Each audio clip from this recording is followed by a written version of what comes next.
I'm your host, Kurt Sandig, and welcome to Paranormal Almanac.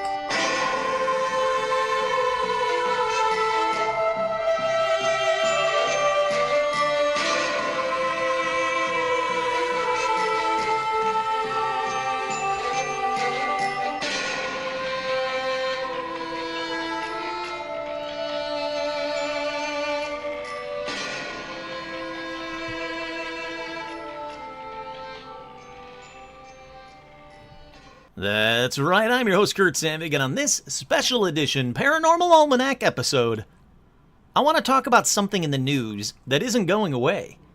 Initially, I was just going to make this whole story part of another episode's paranormal news, but the story keeps growing, so I thought it's time to do a special edition Paranormal Almanac ripped from the headlines. This one's all about the Navy and UFOs. So, no shout-outs. I'm very sorry, patrons. I still love you so much. No paranormal news, because this is the news. Let's get right into this special edition, ripped from the headlines, Paranormal Almanac. First up, let me read you the story from the New York Times with excerpts from the Washington Post. The strange objects, one of them like a spinning top moving against the wind, appeared almost daily from the summer of 2014 to March 2015, high in the skies over the East Coast. Navy pilots reported to their superiors that the objects had no visible engine or infrared exhaust plumes, both of those very important, but that they could reach 30,000 feet and hypersonic speeds. These things would be out there all day, said Lieutenant Ryan Graves, an FA-18 Super Hornet pilot who's been with the Navy for 10 years. I'm going to pause right there. Two very important things. The things would be out there all day. The technology we have to hit 30,000 feet and hypersonic speeds wouldn't last all day. The batteries just wouldn't last all day, especially since it doesn't seem to be a typical engine, a combustible engine. It seems to be like an electric engine or something otherworldly. But for the devil advocates out there, it could be an electric engine. That electric engine wouldn't last all day. Part two to this is he's been a pilot with the Navy for 10 years. He knows what he's doing. He knows what he's seen. He's an experienced pilot. Okay, back to the story. Lieutenant Graves, an FA-18 Super Hornet pilot who's been with the Navy for 10 years and who reported his sightings to the Pentagon and Congress. He says keeping an aircraft in the air requires a significant amount of energy. With the speeds we observed, 12 hours in the air is 11 hours longer than we'd expect.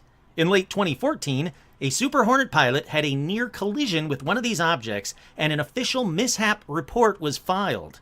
Some of the incidents were videotaped, including one taken by a plane's camera in early 2015 that shows an object zooming over the ocean waves as pilots question what they're watching. "Wow, what is that, man?" one exclaims.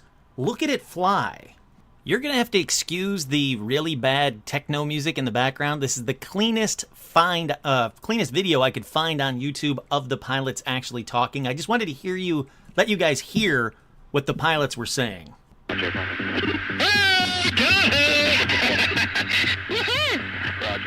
There's some shooting to Did you box moving target? No, I took an auto track. Oh, okay. Oh my gosh, dude. Wow. It's flying. All right, so hopefully you could understand that. That's two pilots talking about this object that's right above the ocean surface. This thing is flying fast. He had to put it on auto track just to keep it on camera. And they're both like, "Woohoo, dude, what is that? What the F is that?" I mean, they're freaking out. These, again, are experienced Navy pilots who've seen a lot of crap out there, but they're freaking out over what they're seeing. And what they're seeing is tic-tacs, basically. Tic-tac shaped UFOs. But I'm going to get to that in a minute. I'm going to go back to the news story. They say that no one in the Defense Department is saying that these objects are extraterrestrial, and experts emphasize that earthly explanations can generally be found for such incidents. Yeah, right. Lieutenant Graves and 4 other Navy pilots who said in the interview with the New York Times that they saw the objects in 2014 and 2015 in training maneuvers from Virginia to Florida off the aircraft carrier Theodore Roosevelt. They make no assertions of their provenance. So basically what's important there is that they're seeing these things multiple times for over a year from Virginia to Florida. All right, back to the story. But the objects have gotten the attention of the Navy, which earlier this year sent out new classified guidance for how to report what the military calls unexplained aerial phenomena or unidentified flying objects. Joseph Gradisher, a Navy spokesman, said the new guidance was an update of instructions that went out to the fleet in 2015 after the Roosevelt incidents. There were a number of different reports, he said. Some cases could have been coming from commercial drones, but in other cases, we don't know who's doing it. We don't have enough data to track this, so the intent of this message to the fleet is to provide updated guidance on reporting procedures for suspected intrusions into our airspace. Now, as you guys might remember from a previous paranormal news segment, just because the Navy said out loud to everybody officially, look, we don't know what these things are, but we are tracking them.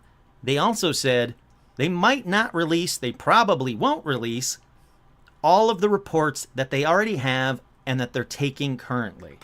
There is no signs that this information is going to get out to us. We can hope that it will, but again, we have no signs that we'll ever get this information. Fingers crossed. So anyhow, back to the story. The sightings were reported to the Pentagon's shadowy, little-known Advanced Aerospace Threat Identification Program, which analyzed the radar data, video footage, and accounts provided by senior officials from the Roosevelt. Luis Elizondo, a military intelligence official who ran the program until he resigned in 2017, called the sightings, quote, a striking series of incidents. That speaks for itself. All right, the program, which began in 2007, was largely funded at the request of Harry Reid, the Nevada Democrat, who was the Senate Majority Leader at the time, was officially shut down in 2012, yeah right, when the money dried up, according to the Pentagon. But the Navy recently said it currently investigates military reports of UFOs, and Mr. Elizondo and other participants say the program, parts of it remain classified, has continued in other forms. Now again, they officially said 2012, yep, that thing was shut down. Don't you worry, we didn't find anything, so we just shut it down because that money ran out. Nope, that is not the case. It is still going on. Parts of it remain classified. The program has also studied video that shows a whitish oval object described as a giant tic-tac about the size of a commercial plane. That is also very, very important. These things are not the size of drones that you and I could fly around in the sky. These are the size of commercial planes, not even Cessnas. I'm talking about jumbo jet commercial planes. Now, they were encountered by 2 Navy pilots just off of the coast of San Diego in 2004 as well.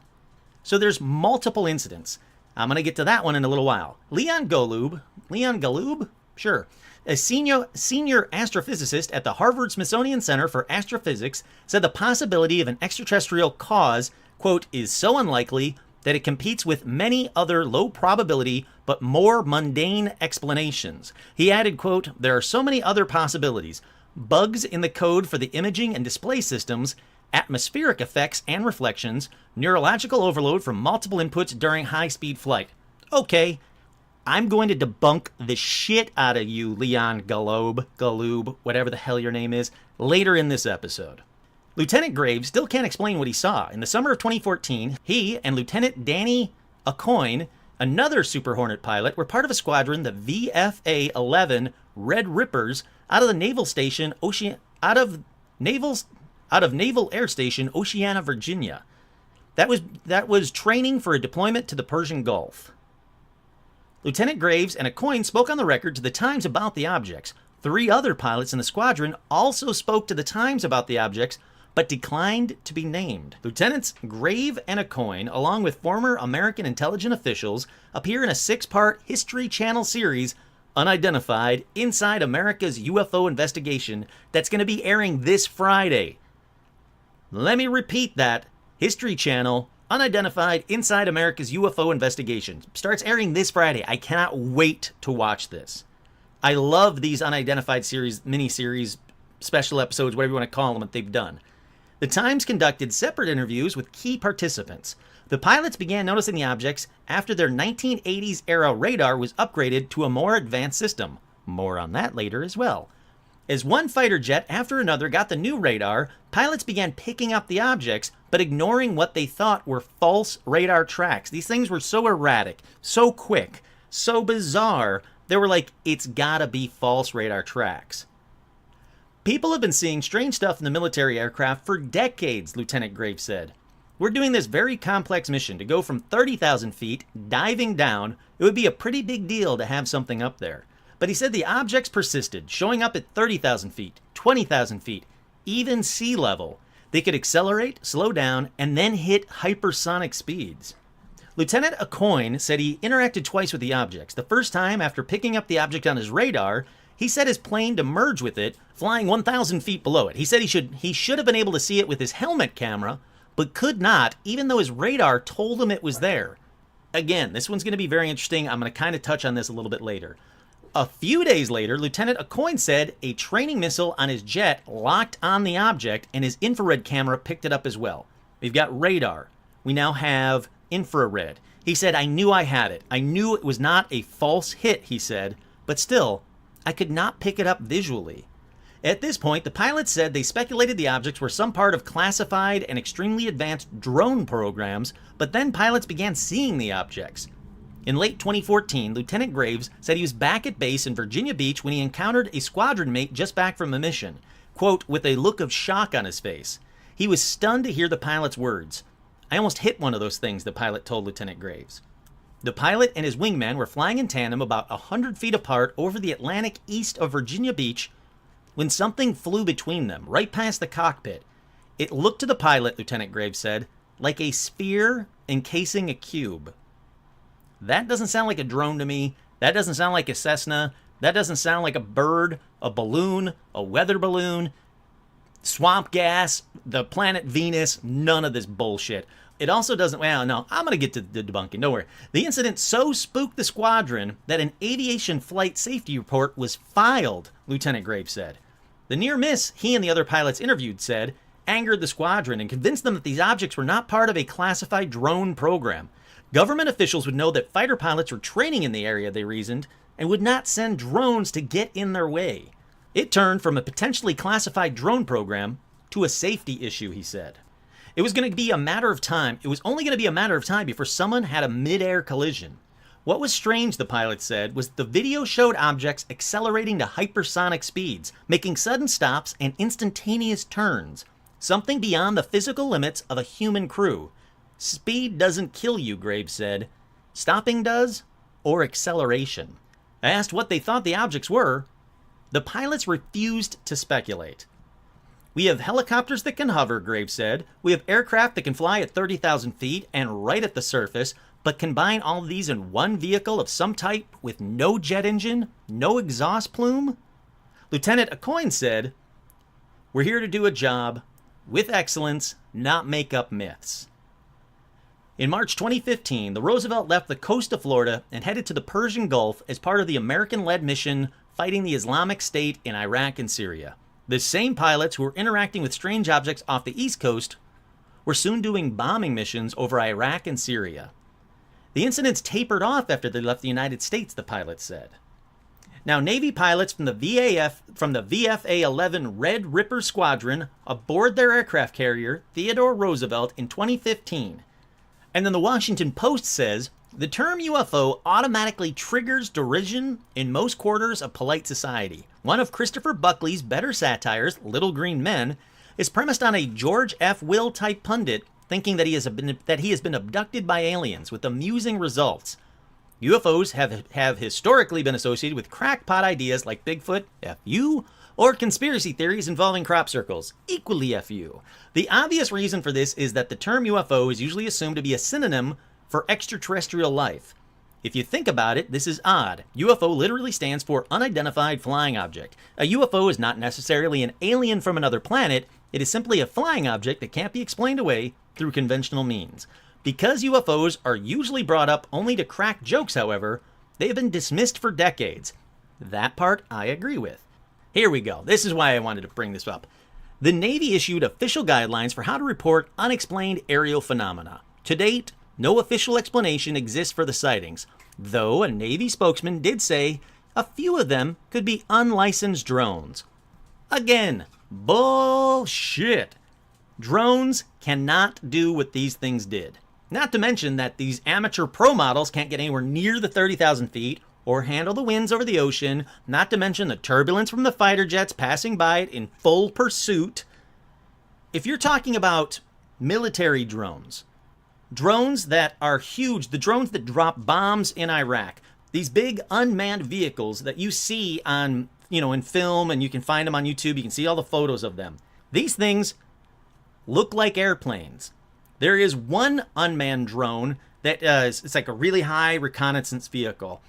This thing looks like a space shuttle, or like a high-tech version of a space shuttle. Again, nothing like what these guys are seeing. Not a cube inside a sphere, or a sphere inside a cube, not a tic-tac. These things have exhaust fans, or these things have exhaust fumes. These things have engines. These things cannot do what these tic-tacs are doing. An unlicensed drone doesn't make sense. Now, if you were to say to me, well, maybe, just perchance, these are some Chinese drone, or Russian drone, or pick your country drone. These things would have to be so far advanced to outmaneuver our planes that even that doesn't make any sense. They don't have that technology out there.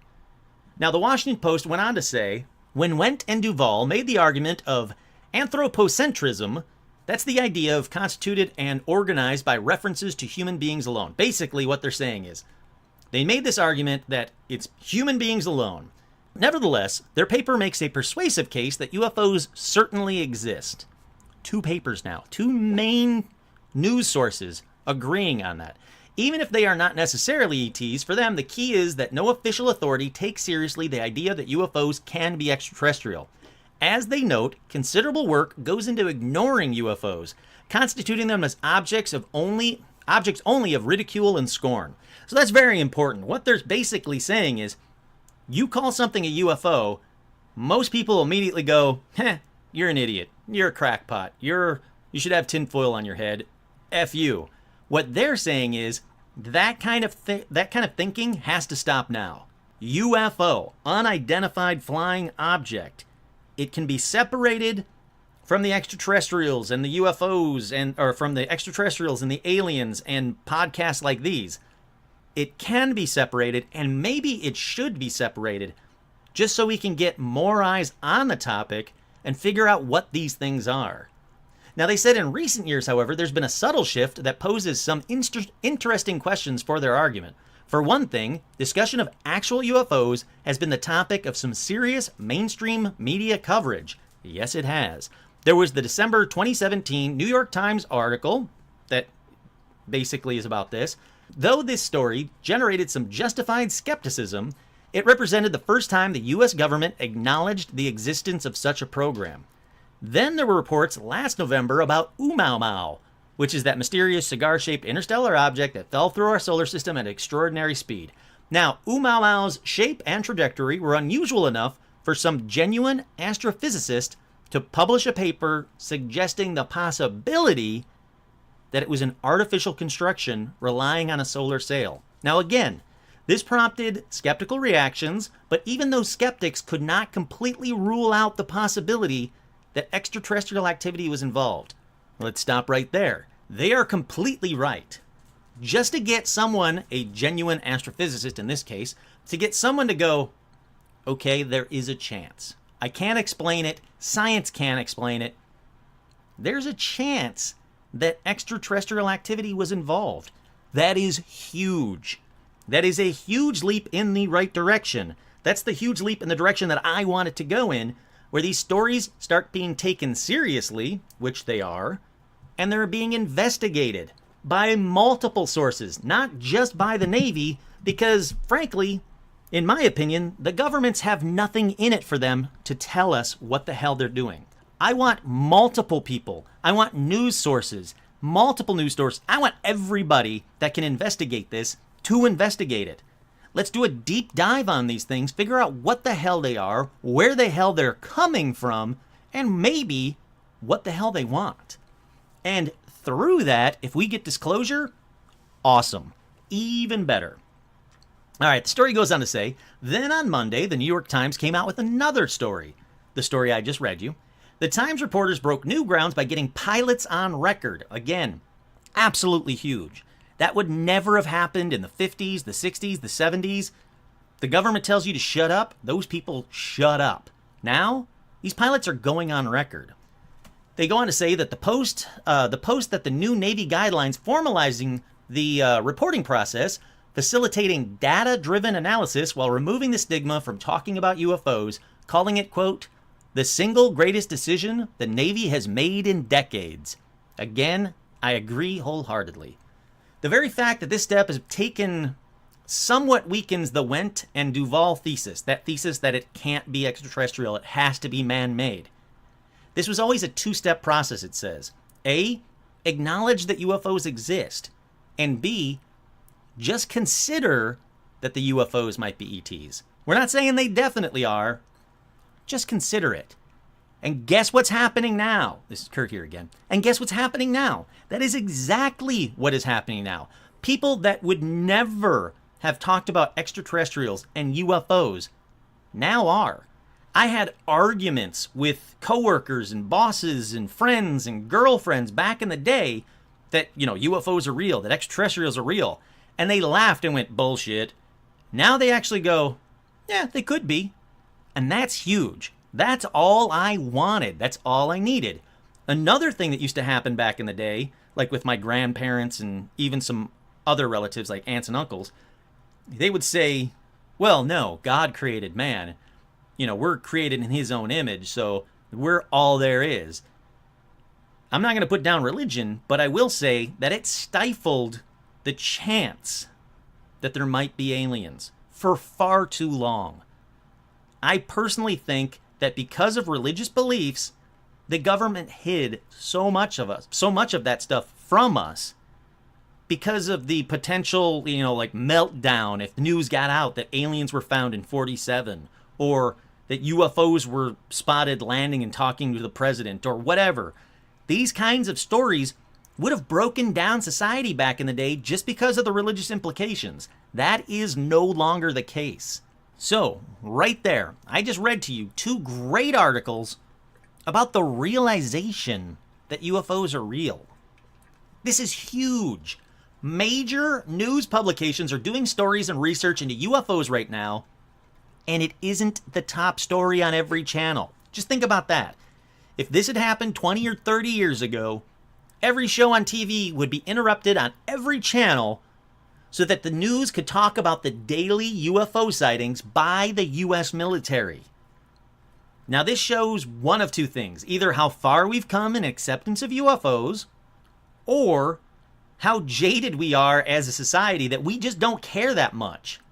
Now, I think we have to get to that point where it isn't a world-stopping story before full disclosure will happen. Like I said, full disclosure won't happen if it's religious implications stopping it. Guess what? We're there. Bring on the disclosure. This story is great if for no other reason than for vindication. For years, people thought I was crazy for believing in UFOs. Yet, here we are. UFOs are real. There is no more denying that. Are they aliens? Well, that's still up for debate. But UFOs, unidentified flying objects that our government can't explain or really even monitor, they're real. And they're flying rings around some of our top fighter jets. So, UFO believers, my listeners, my people out there, if you want to gloat, now is the time to do it. We were right. UFOs are real. All right, so we know that the Navy is interacting and I guess being bothered by UFOs on almost a daily basis. But is this new? The answer is no. 100% no. I can find stories throughout the decades of this happening again and again and again to our military. The report above focuses on the tic-tacs, but other shapes and sizes of UFOs have been recorded by the US, British, Chinese, Russian, and other governments for the past 65 years. That's 65 years of military around the world seeing these things, not being able to stop them, not being able to shoot them down, and not knowing who or what they are. Now, the one example that they talked about briefly before is the USS Nimitz UFO incident. This is the one that happened in 2004. Like I said, I mentioned it very briefly earlier. Now, it started with the USS Princeton tracking objects for 2 weeks on their AN-SPY-1B passive radar. There's a reason I mentioned it. More on that in a minute. Now, this was right off the California coast. Finally, they'd had enough of these objects appearing on their radar that they called the nearby USS Nimitz to scramble 2 FA-18EF Super Hornets to investigate. Now, neither fighter plane had live ammo. We know this because the Princeton asked them directly. So there is a possible threat if they're wanting 2 fighter jets with live ammo. Anyhow, the jets are scrambled, they get within range, and they couldn't see anything on the radar. Even though the Princeton could still see the objects on their radar, the objects, though, had dropped from 28,000 feet to near sea level in less than a second. I'm going to repeat that for you. From 28,000 feet to near sea level in less than a second. Now, not crashing into the waves, but just above sea level from 28,000 feet. It's insane. Now, a popular theory is that they were tracking weather balloons. Look, that's bullshit. This doesn't happen with weather balloons. I'm calling bullshit completely on that theory. Weather balloons don't go from 28,000 feet to just above sea level, maneuver around fighter jets, copy mirror fighter jets. I'll get to that in a minute. It's just BS. This is just another example of the government trying to come up with a, quote, logical explanation that is just BS.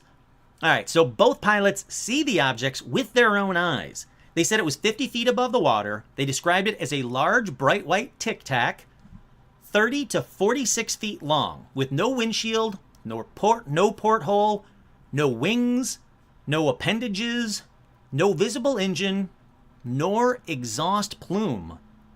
One of the pilots, Fravor, started a circular descent to approach the object. He reported that the object began ascending along a curved path, maintaining some distance from the F-18. Basically, it was mirroring its trajectory in opposite circles. Again, weather balloons don't do that. The pilot then made a more aggressive maneuver, plunging his fighter jet to aim below the object. Right then, the UFO accelerated and went out of sight in less than 2 seconds, leaving the pilots, quote, pretty weirded out. Now, within seconds of the 2 fighter jets, they were told by the Princeton that the radar target had reappeared 60 miles away. Fun fact, according to Popular Mechanic, a physical object would have had to have moved greater than 2,400 miles per hour to cover the distance in that reported time, in that 2 seconds. 2 other jets went to investigate this new radar location, but by the time the Super Hornets arrived, the object had disappeared. Both F-18s returned to the Nimitz. Now, this is just one of many Navy UFO encounters. Now, fingers crossed, I've been trying to get this guy on for a while. He's a buddy of mine. He's very busy. He's a little far away. Hopefully, I will have a guest on soon that has had a personal encounter on board a naval ship. But until then, back to this story. Now, like I said, the reason I brought up the Nimitz is to compare it to the 10 years later encounter from this New York Post article from the 2014-2015 incidents. The 2014-2015 description, Lieutenant Ryan Graves, again, the U.S. Navy FA-18 Super Hornet pilot, says the object he saw looked like a sphere encasing a cube. Fun fact, Graves also encountered them when they were in the Middle East as well. Remember when I said earlier that they went from there to the Middle East? Well, guess what? They did see them there, just not at the same frequency that they saw them when they were training off the coast. Now, the 2004 encounter, Commander David Fravor said that the object he observed was around 40 feet long and oval in shape. I'm going to say that's close enough to be the same object. Both encounters mention no known propulsion or exhaust that is, again, on every vehicle that's man-made. Now let's move on to the size of the objects. Both incidents say that the size of the tic-tac are 40 feet long, and the 2014 case, there were tic-tacs and one large dark blob. Now these UFOs later became known respectively as Go Fast and Gimbal for obvious reasons. The 2004 incident, Fravor said he looked down to the sea. It was calm that day, but the waves were breaking over something that was just below the surface. Whatever it was It was big enough to cause the sea to churn. He says the object was, quote, the size of a Boeing 737, a commercial jetliner, 100 feet long, with a 93-foot-long wingspan. He said it was that size under the water. Now, this thing was going 70-plus knots, again, under the water. They had tic-tacs above them, and then under the water, this massive thing. Just to give you an idea, that's roughly 2 times the speed of a nuclear sub. Now, he didn't say, oh, and by the way, I saw a submarine. He said he didn't know what it was. Again, I can play devil's advocate and say, what if it was some kind of nuclear sub? They tend to be 173 meters long, so maybe it was a sub. Maybe it was a sub that was surfacing. But wouldn't an experienced pilot know what a surfacing sub looks like? And that doesn't explain the speed. 70-plus knots under the water. He tracked it. He knows exactly how fast he was going. Now, when he engaged the tic-tac, he said he never saw the large object under the water again. That can be read 2 different ways. He was so focused on this tic-tac that he didn't look back down to that large blob under the water, or that large blob under the water went further under the water, so he couldn't see it anymore. It doesn't really say. I don't want to know. I don't know, and I don't want to speculate. Now, he said hovering 50 feet above the churn was an aircraft of some kind. Whitish. It was around 40 feet long, oval in shape. The craft was jumping around erratically, staying over the wave disturbance, but not moving in any specific direction. The disturbance looked like frothy waves and foam, as if the water was boiling. So not only do the tic-tac sizes match, but both encounters also include another larger UFO. Why? I don't know. Are the tic-tacs being launched from this thing? Again, I don't know. I don't want to speculate. Now, another cool part of this is that Fravor reports that an operations officer on the USS Princeton directed him to fly a Combat Air Patrol, or CAP. That's 0.60 miles away, and as you know, within seconds, the Princeton reported to Fravor that the UFOs were at his CAP point. Now, the reason I'm bringing that up is for one very good reason. So they basically told him, hey, fly CAP, this Combat Air Patrol. Basically go 60 miles over here. That is exactly what they told the pilot. When that happened, the UFO, bunk, bunk, like blinked out, went really fast. Boom, boom, from there to there, 60 miles to the CAP point. Whatever these things are, they seem to understand English and pick up coded transmissions. And they went directly to that designated spot. Why? I don't know. I wish I had some clue. But I have no idea. But it shows intelligence. That's why I'm bringing it up. These things show intelligence. Again, they are not weather balloons. All right, let's talk about maneuvering. 2004 and 2014 seem to match up there as well. They both move at incredible supersonic speeds, ascending and descending almost instantaneously. Again, this is G-forces that would kill a human being. 19 Gs being the current capabilities of our fighters. The suspected range for the tic-tacs? 500 Gs. That's not me guessing. That is science guessing. That is science using math to say they went from here to here. We know exactly where they were here. We know exactly where they picked up here.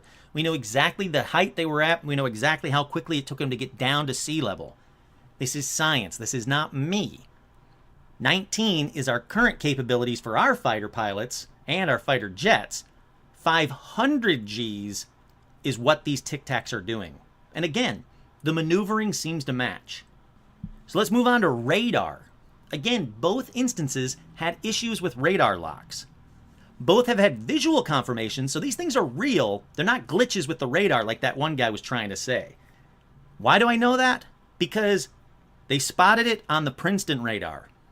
They couldn't spot it on the plane's radar. Again, I'll get to that in just a second.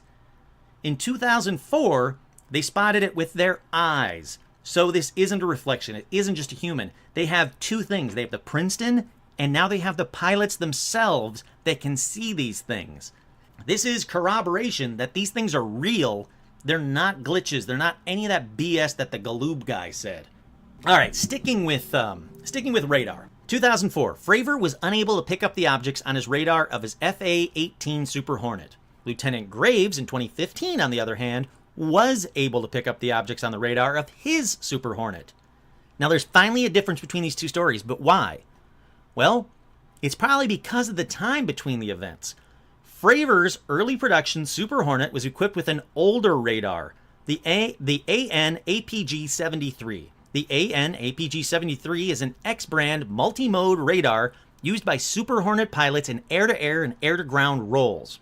Graves, on the other hand, could see it on their more advanced APG-79 radar. The APG-79 is far more advanced, far more sensitive, and also has more power to detect them. Now, Fravor could see it with his eyes. Graves couldn't. Again, why?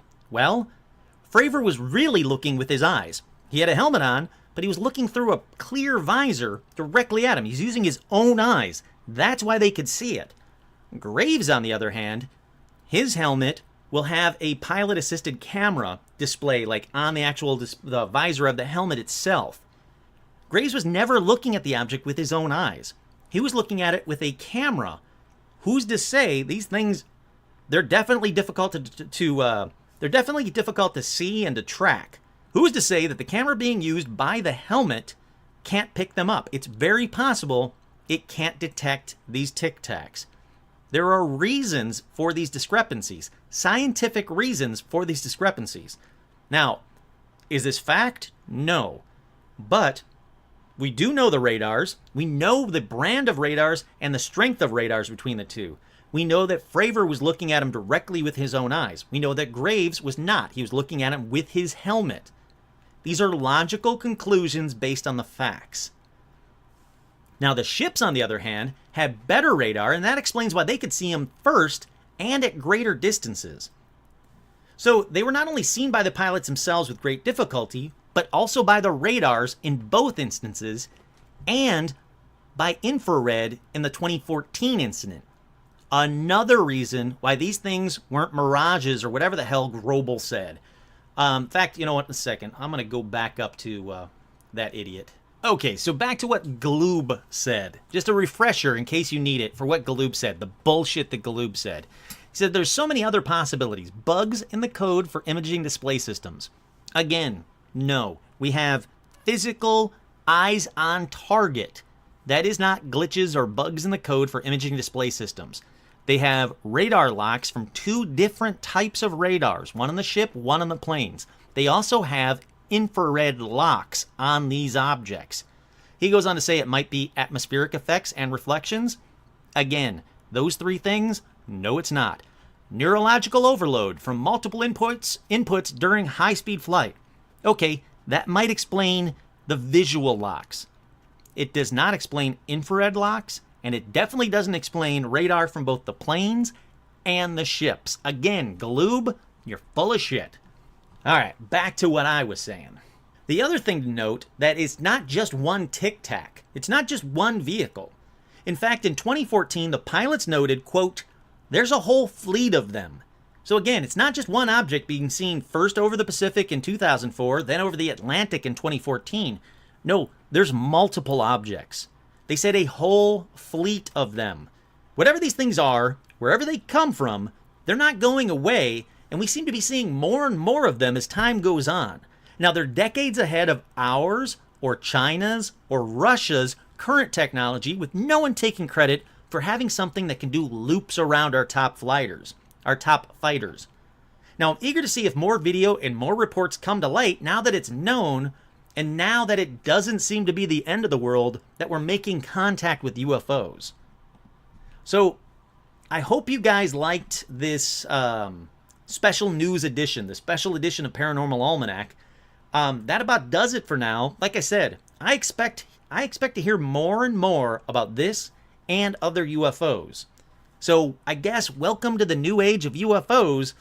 Shockingly, this seems to line up with what one of the time travelers' predictions were in that episode. So if you haven't listened to the time travelers episode that just came out just recently, a couple episodes ago, you might want to listen to it, because a time traveler, supposed time traveler, mentioned that 2019, well, you have to go and listen to it. You'll know it exactly when you hear it. And if that one's true, did the other things he predict, are they going to come true? I hope not. Once again, I'm your host, Kurt Sandvig. This has been a special edition of Paranormal News. Nope. This has been a special edition of Paranormal Almanac.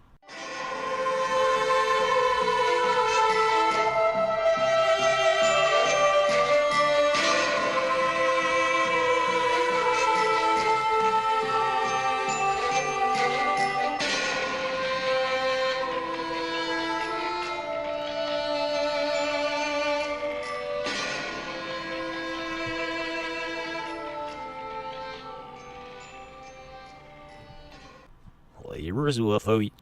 See your power fit is nearest up. Sega. UFO. Here's the. Soon it's 7.